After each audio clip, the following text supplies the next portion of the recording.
Un saludo muy especial a todas las personas que se unen en esta reflexión que hacemos del Evangelio de este domingo 22 del tiempo ordinario. Los textos que tomamos están en tres lugares, son tres pasajes que hacen parte todos del capítulo 7 del Evangelio de Marcos. Los versos del 1 al 8, del 14 al 15 y del 21 al 23.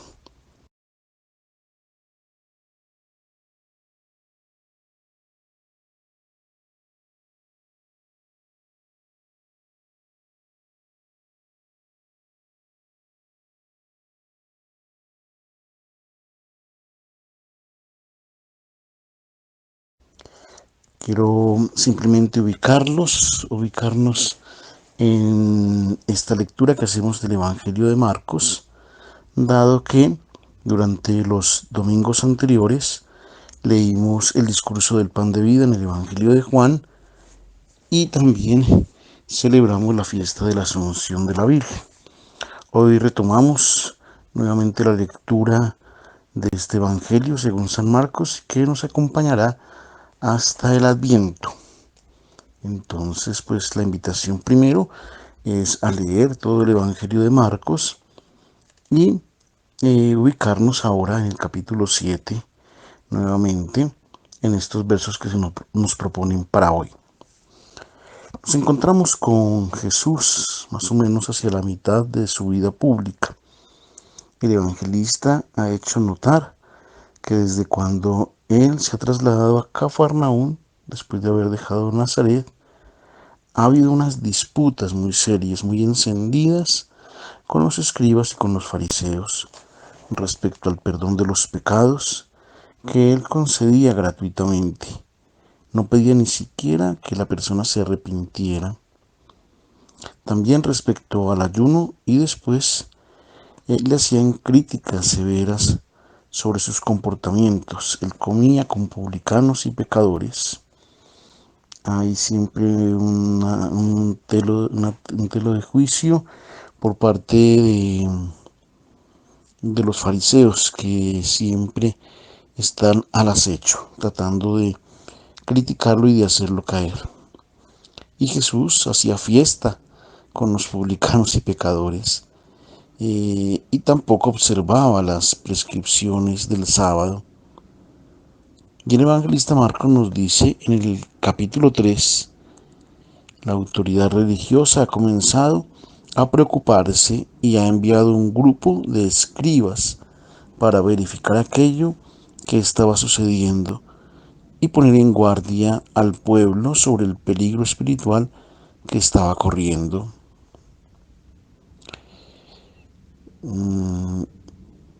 Eran enviados estos escribas y fariseos para hacerle caer.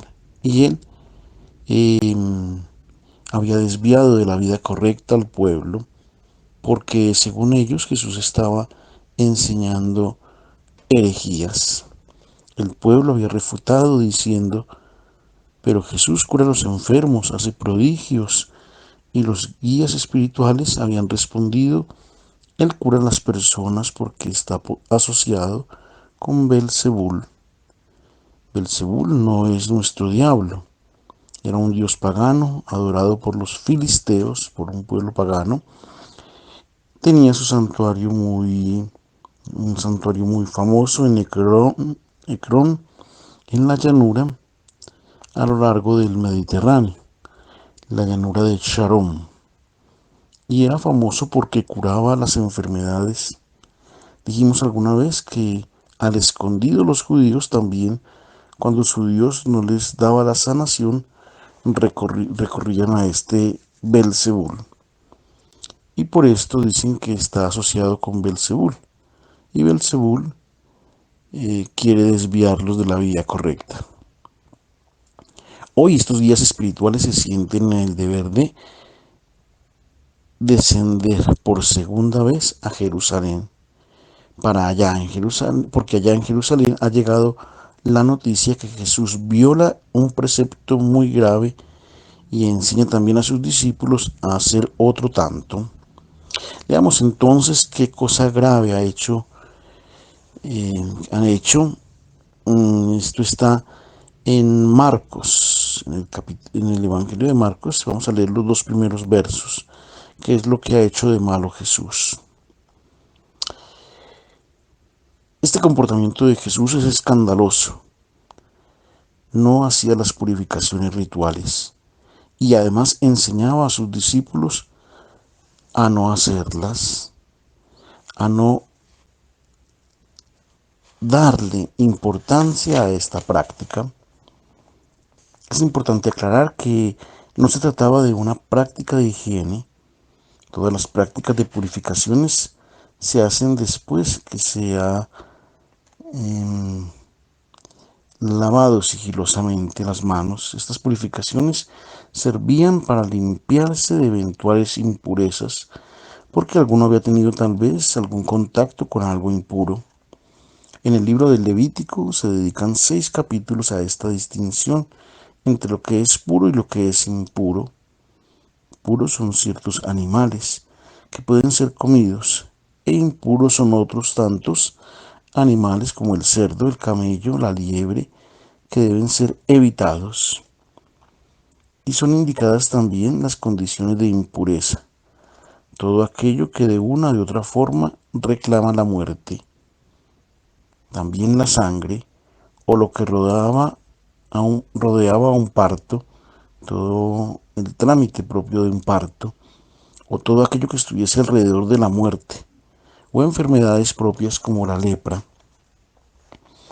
Aunque para la época de Jesús ha habido una evolución entre lo que es puro y lo que es impuro, podemos decir que en el tiempo de Jesús, que era declarado impuro todo aquello que se relacionaba con la muerte, y entonces el alejamiento de Dios, del Dios de la vida, quien hubiese estado en contacto con cualquier impureza, claramente no podía estar cerca del Señor.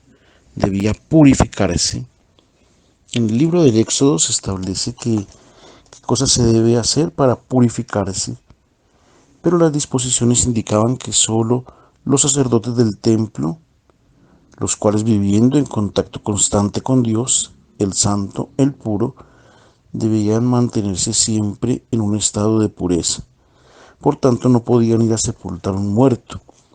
Y después de ir al templo a servir al Señor, no podían tampoco calzarse, siempre descalzos en el templo. Esto porque los zapatos están hechos de cuero de un animal muerto, y entonces no podían llevarlos. En tiempo de Jesús los fariseos estaban decididos a inculcar en la mente de la gente que estas prescripciones llevadas a cabo por los sacerdotes debían volverse una práctica continuada en la vida de todos los israelitas. Pero los israelitas son un pueblo puro. Esta es la razón. Y los paganos, en cambio, son un pueblo inmundo, impuro. La disputa de hoy entre Jesús y los escribas que han descendido de Jerusalén reclama una purificación particular, aquella de lavar las manos antes de la comida. A la base estaba recordarle y reclamarle al israelita que cuando tocaba el pan, el alimento, tocaba algo puro, donde estaba la vida. El alimento transmite la vida. Era un don de Dios, un regalo de Dios que va más allá del simple valor económico.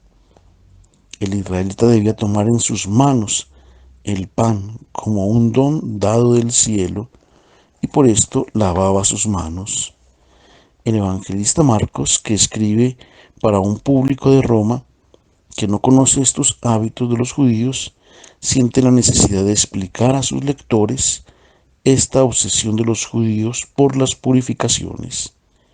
Leamos entonces los versos siguientes, 3 y 4, de este capítulo 7. Quien va al mercado es inevitable que tenga contacto con personas, con objetos, con alimentos que puedan ser portadores de impurezas.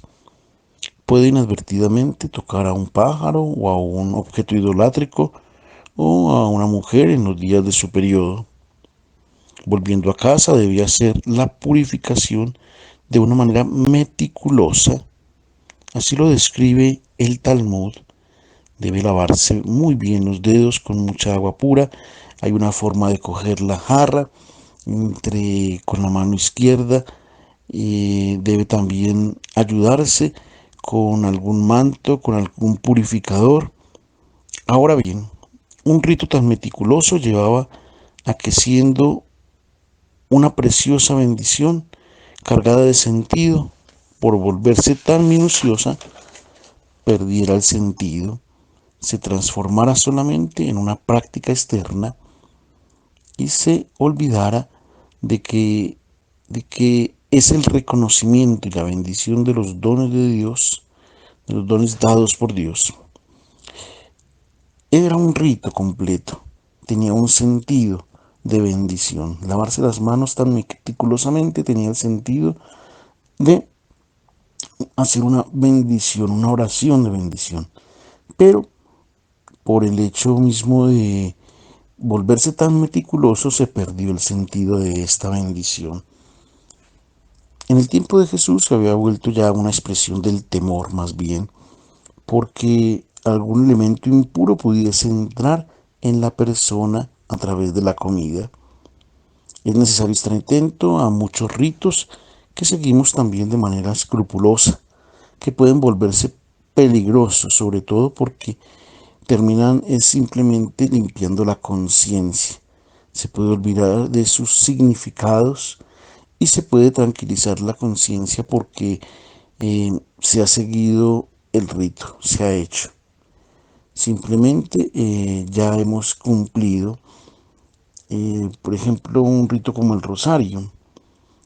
Puede, en la medida en que se haga, simplemente por hacerse y por repetirse palabras y oraciones, con él ya tranquilizar la conciencia y pensar que ya hemos cumplido con nuestro acto de piedad o con nuestra oración. Este puede ser un ejemplo simplemente con el que se pierde el valor y el sentido que de verdad esta oración tiene. Hay otros signos, por ejemplo el de la cruz, que a veces simplemente ya con darnos la cruz, creemos que la señal de la cruz, ya con esto tenemos la bendición y simplemente pues cumplimos con el rito, cumplimiento, no cumplimiento, eh, sí, simplemente como de manera externa, estos ritos que lo que hacen es tranquilizar la conciencia. Veamos ahora un poco más cómo es que Jesús responde a la acusación que le dirigen de traspasar las tradiciones de los antiguos. Esto es en los versos 5 al 8 del capítulo 7. Las manos son el símbolo de las acciones, de las obras que nosotros realizamos. Con las manos se puede hacer el bien o hacer el mal, dar la vida o dar la muerte. Y entonces tocar un objeto, darle la mano a un pagano, acariciar a un leproso, sepultar a un muerto, ¿hacen impuras las manos? Jesús responde, no, porque ninguna criatura, ninguna persona es impura para Dios. ¿Y entonces cómo hacer puras las manos? Para los fariseos son puras las manos que han seguido escrupulosamente el rito del lavado. Jesús no acepta que se purifiquen las manos con un rito, porque el rito te tranquiliza la conciencia y te hace pensar que tus manos ya son puras. Para Jesús son puras las manos que han dado de comer a quien no tiene y tiene hambre, las manos que han dado de beber al que tiene sed, que han vestido al que está desnudo, que han acogido a aquel que no tenía un lugar, las manos que han curado a los enfermos, las manos que han levantado al que está caído. En el capítulo 11 del Evangelio de Lucas, Jesús está todavía discutiendo con los escribas y fariseos sobre las purificaciones y les dice, ustedes purifican el exterior, lo externo de la copa y del plato. Les voy a decir cómo hacen pura la copa y el plato. denle al pobre aquello que está dentro de la copa y del plato, y todo se volverá puro. Allí está la diferencia de las manos puras para el fariseo, que han cumplido el rito, y para Jesús, que va a lo esencial. Obras de amor purifican las manos. Y después continúa Jesús. Lo ha profetizado bien Isaías de ustedes, hipócritas. Este término hipócrita no tiene el sentido que ha asumido para nosotros desde un punto de vista moral. Para nosotros, fariseo, hipócrita, se identifican o lo entendemos como una persona falsa que predica bien y actúa mal. Pero esto no es así, pues los fariseos no eran personas que actuaran mal, no eran malas personas.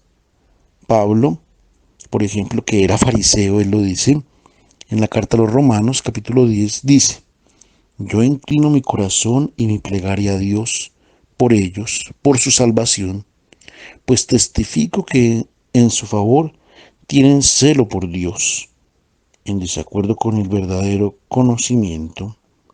Lastimosamente eran personas esclavas de sus tradiciones religiosas, y ni siquiera Jesús ha logrado liberarlos e introducirlos en la libertad y en el gozo del amor incondicionado de Dios. El término hipócrites en griego se refiere a los actores de teatro. El actor era un hipócrates, porque en aquel tiempo, en la exhibición teatral, el actor no se presentaba nunca con su propio rostro, siempre estaba con una máscara, y entonces simulaba aquello que no era. Era un ciudadano común y corriente, y se presentaba como un gran filósofo o como un jefe o alguna otra cosa. Jesús, cuando se refiere a los fariseos y a los escribas, no dice que son malos, son actores, comediantes. Se visten de ropajes para hacer ritos que no le agradan a Dios. Comediantes. Dice que Dios no tiene necesidad de sus comedias religiosas y que es otra cosa aquello que Él se espera de ellos. Y entonces hace referencia al profeta Isaías. Este pueblo me honra con los labios, pero su corazón, es decir, su mente, sus pensamientos, sus decisiones, las decisiones que toma, están alejados de mí. El profeta Isaías, de hecho, en el capítulo primero, comenzando su libro, presenta la comedia religiosa que sucedía en Jerusalén. Dice Dios: ustedes, cuando hacen sus comedias religiosas, yo miro para otro lado. Cuando hacen sus oraciones, me tapo los oídos. El perfume del incienso, de los holocaustos, me da náuseas. ¿Por qué razón? Porque sus manos hacen violencia, vierten sangre y después vienen aquí a realizar sus liturgias. A mí no me interesan. Es una farsa aquello que ustedes hacen. Jesús retoma a este profeta, el profeta Isaías, para decir que él se espera otra relación con Dios, otra relación con Él, otro tipo de purificación. Es la purificación de quien realiza obras de amor, que son las únicas que interesan a Dios, el único culto que a Él le agrada. Y ahora explica a todos qué cosa es lo que hace impuro al hombre. Leamos entonces los otros versos, los que van del 14 al 15, y de una vez leamos también los del 21 al 23. Jesús está muy preocupado porque se cree una confusión entre lo que es puro y lo que es impuro. Nos podemos confundir, las personas se pueden confundir. Que sean consideradas impuras ciertas cosas, como la carne de cerdo, o ciertas personas, como los paganos o los leprosos, y que éstos puedan comunicar desde fuera su impureza. Estaba muy difundido y creaba mucho temor esta posibilidad de contaminarse, no solo en Israel, prácticamente en todos los pueblos del antiguo Oriente Medio, y ha causado mucha dificultad, incluso para los discípulos, desprenderse de esta concepción para adherirse a la del Maestro. Pues imaginemos si todavía entre nosotros hay tantas personas que consideran lo que no es como puro o como impuro y que no quieren salir de estas concepciones religiosas, pues en el tiempo de Jesús mucho más, inclusive los discípulos. Vayamos al libro de los Hechos de los Apóstoles. Allí podemos recordar una escena que sucede en Jaffa. Pedro tiene una revelación que viene del cielo. Pedro come todos los animales. Son puros porque son criaturas de Dios. Y de inmediato Pedro va a Cesarea y entra en la casa de Cornelio. Bautiza a su familia, pero cuando vuelve a Jerusalén, sus hermanos en la fe, los otros discípulos, lo regañan severamente y le dicen: Pedro, ¿qué te ha sucedido? Has entrado a la casa de un pagano, entonces te has contaminado, has quedado impuro. Jesús quiere aclarar muy bien este concepto de la pureza y de la impureza. Ha tenido una fuerte disputa con los fariseos y escribas, e inmediatamente se ha encontrado con sus discípulos y ha tenido con ellos una discusión. Esta parte, este pasaje es el que nos saltamos, el que no está. Este no viene referido en el evangelio que se propone para este día. Pero Jesús se ha disgustado fuertemente con ellos y les ha dicho de una manera fuerte.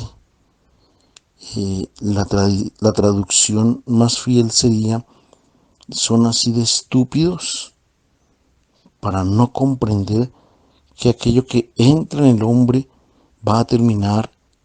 También la tradición más fiel sería en la letrina, en el baño, en el excusado. Es decir, ha utilizado palabras fuertes para hacerse entender, para dejar clara su idea de pureza y de impureza. Y luego llama a la multitud. Y entre la multitud estamos también nosotros, porque tenemos necesidad de un reclamo, de aclarar, de saber sobre este tema de la pureza, sobre lo que es puro y lo que es impuro. Hoy hay algunos que, por ejemplo, tienen miedo de tomar la comunión en las manos y se quedan en eso. Y el argumento que tienen es que las manos son impuras. Recordemos, todas las criaturas son puras, y sobre todo las manos del hombre, con las que trabaja, con las que abraza, con las que alimenta a sus hijos, con las que ayuda a los hermanos. Las manos son benditas y tienen toda la posibilidad y el derecho de recibir la comunión. Jesús dice: escúchenme bien todos y traten de comprenderme. No hay nada de fuera del hombre que lo pueda hacer impuro. Es de dentro, de lo profundo del corazón, de donde vienen las impurezas. Pero corazón no se entiende aquí como la sede de los sentimientos y de los afectos. Así lo entendemos nosotros. Se entiende como la mente, la conciencia, el origen de las decisiones, de todas nuestras elecciones. Y entonces Jesús presenta 12 comportamientos, esto es bien interesante, que salen de dentro del corazón del hombre y que hacen hacen impuro al hombre. Impuro quiere decir que mata lo humano, aquello que tiene de humano la persona, lo destruye como hombre. Son 12 comportamientos. 6 nos los presenta en plural y 6 en singular. Y nos ayudan a ver en nuestra vida, a hacer nuestro examen de conciencia y a mirarnos sobre la pureza y la impureza. Bien, entonces vamos a mirar primero los 6 que están en plural, porque esto es importante. Primero, prostituciones o fornicaciones. Está el plural. Quiere decir que no es una sola forma, aquella que conocemos de prostitución, que hay varias formas de prostitución. Todas las situaciones de la vida en las que nos vendemos por interés son prostituciones, son fornicaciones, para ascender a una carrera, para obtener cierta ventaja, para ganar ciertos favores, cuando vendemos nuestra conciencia, cuando se vende la dignidad. Esto es también, son tipos de prostitución y dañan al hombre, dañan el corazón, nos deshumanizan. Segundo, los hurtos, también está el plural, que se refiere no solamente al hecho de robar, de llevarnos alguna cosa de otra persona para nosotros. Adueñarnos de los bienes de este mundo es robo, porque los bienes de este mundo son de Dios. Tener de sobra cuando el otro necesita, cuando el otro está en la indigencia, eso es robo. Cuando se mancha el buen nombre de la otra persona para salir adelante, para sobreponerse o sobresalir por encima de los demás. Los robos salen del corazón y nos deshumanizan. También está el plural, hay muchas formas de robar. Homicidios, también al plural, porque no se trata solamente de quitarle la vida a otra persona. Cualquier tipo de reducción de la vida digna en el otro es un homicidio. Y entonces puedo quitarle la alegría al otro o el sentido de su vida. Con la maldición, con la calumnia se puede matar. Homicidios con la lengua son tantos. Homicidios consentidos en el corazón. No vienen de fuera. Dañan, destruyen al hombre.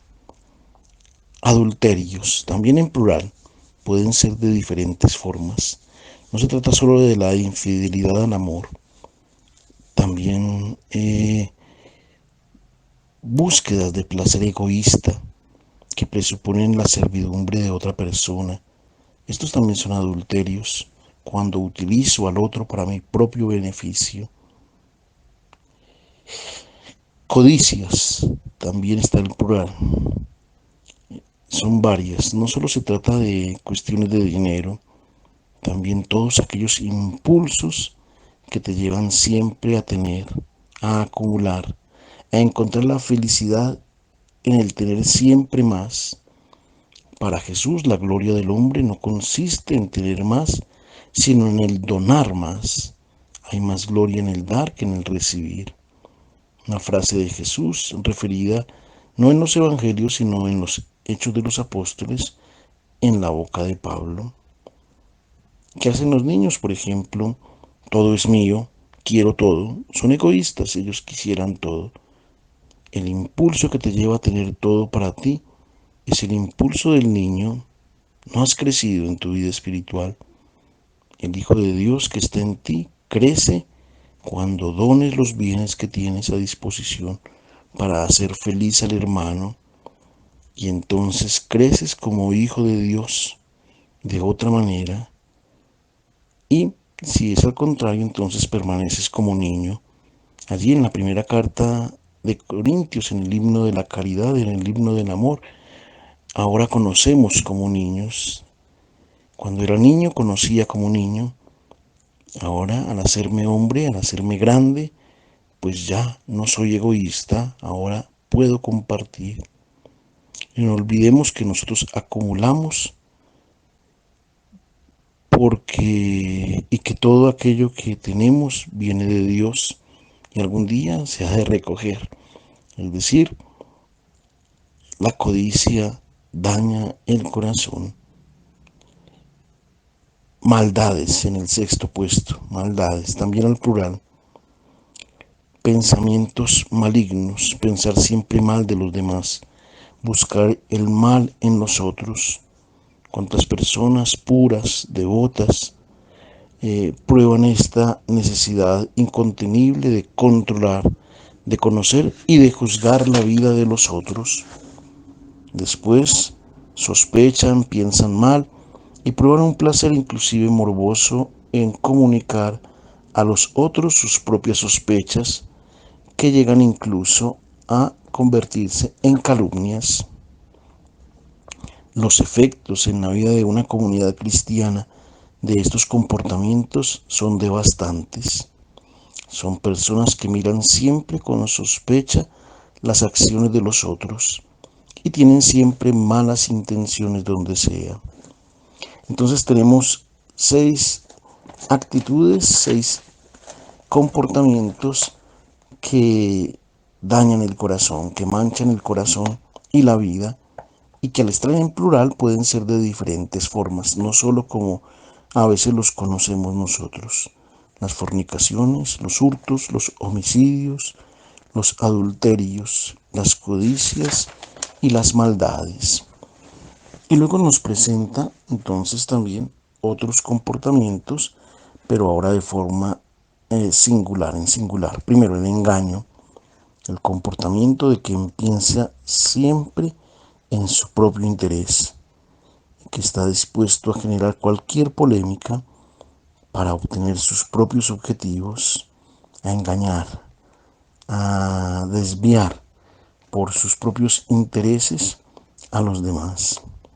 Segundo, el libertinaje, el desenfreno, que no es solamente en el campo sexual, sino en todos los sentidos, de no tener freno en nada, en el hablar, en el comer, en el beber, en lo que vemos o en lo que hablamos, en lo que escuchamos, en el divertirse desenfrenadamente. Es la falta de autocontrol, es el comportamiento de quien tiene como norma de vida: yo hago lo que yo quiero.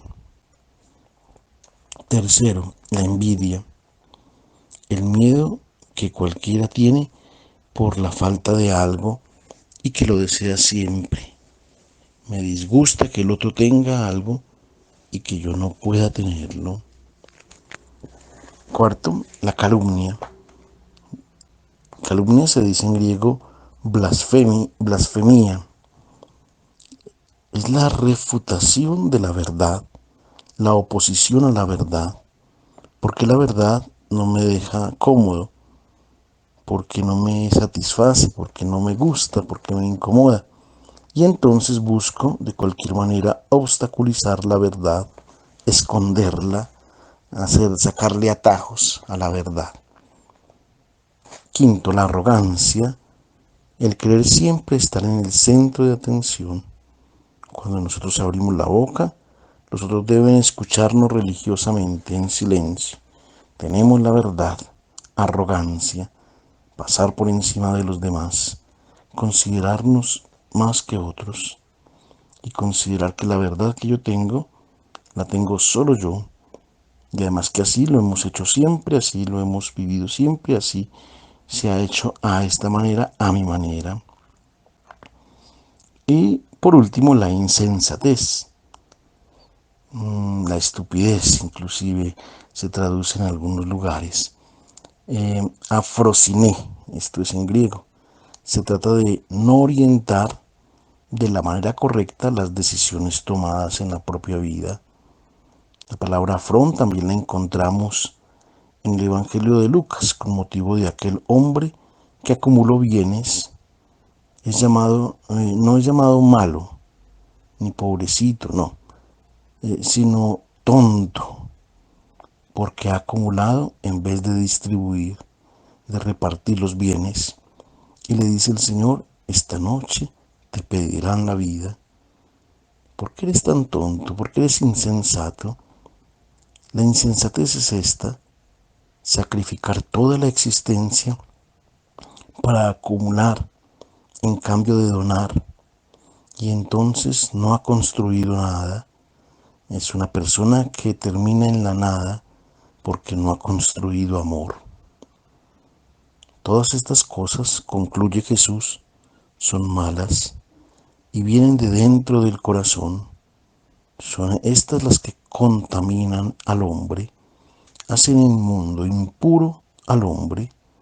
Quiere decir, te hacen morir como hombre, te deshumanizan. Es esta la impureza, es esta la muerte interior que debemos purificar. Y no se purifica solo con agua, con las aguas de las purificaciones o con aguas benditas. Quien purifica el corazón es la voz del Espíritu que Cristo nos ha donado. Es su palabra, es ella la que nos purifica. Y sobre todo es la confrontación con su palabra lo que nos purifica el corazón. Un feliz domingo para todos.